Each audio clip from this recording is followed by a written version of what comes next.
नमस्कार। आज के इस ब्रॉडकास्ट में बात करेंगे मंडी में किसान आंदोलन। 1909 ईस्वी में मंडी में राजा भवानी सेन के समय में एक किसान आंदोलन हुआ। राजा का वजीर जीवानंद पाधा एक भ्रष्ट, अत्याचारी और दुष्ट प्रशासक था। उसने किसानों को डरा धमकाकर सारे अनाज का व्यापार अपने हाथ में लिया था। इसके साथ ही किसानों पर अनेक प्रकार के कर लगाकर उनका आर्थिक शोषण भी करता रहा। उसने लोगों पर बेगार भी बढ़ा दी। रियासत में भ्रष्टाचार भी बहुत बढ़ गया।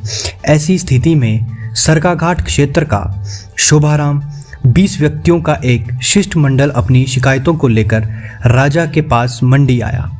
राजा ने वजीर की बातों में आकर उनकी शिकायतों की ओर कोई ध्यान नहीं दिया।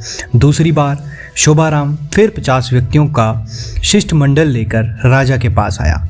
इस बार भी राजा ने उनकी ओर कोई ध्यान नहीं दिया। तीसरी बार वह 300 व्यक्तियों को लेकर आया। इस समय कुछ लोगों को आंदोलन करने के लिए गिरफ्तार कर लिया। अंत में शोभाराम ने 20,000 के लगभग किसानों का जुलूस लेकर मंडी पहुंचा। उत्तेजित किसानों ने तहसीलदार हरदेव और अन्य अधिकारियों को पकड़कर जेल में बंद कर दिया तथा कचहरी और थानों पर कब्जा कर लिया।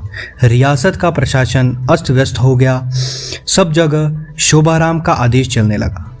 राजा भवानी सेन ने विवश होकर बरतानी सरकार से सहायता मांगी। कांगड़ा जिला के डिप्टी कमिश्नर, कुल्लू के सहायक कमिश्नर कुछ सैनिकों को लेकर मंडी पहुंचे। जालंधर से कमिश्नर H.S. डेविज भी उस समय मंडी पहुंच गए। राजा ने लोगों की मांग पर वजीर जीवानंद को पद से हटा दिया। उनके स्थान पर मियां इंद्र सिंह को वजीर नियुक्त किया गया और कुटलहड़ के टीका राजेंद्र पाल को राजा का सलाहकार नियुक्त किया गया। किसानों के करों में कमी करके अनाज के खुले व्यापार का आदेश दे दिया गया। इसके पश्चात स्थिति में सुधार हो गया। 1909 के सितंबर मास में मंडी रियासत में ही एक और जन आंदोलन बलह क्षेत्र के डोडावन के किसानों ने किया।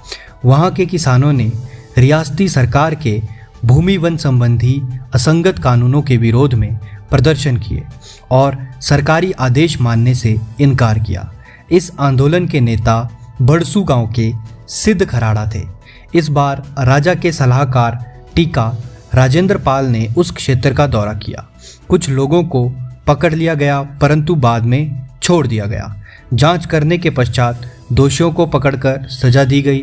उनका नेता सिद्ध खराड़ा भागकर हमीरपुर चला गया परंतु बाद में मंडी षड्यंत्र विवाद में पकड़ा गया और उसे 7 वर्ष की सजा हुई।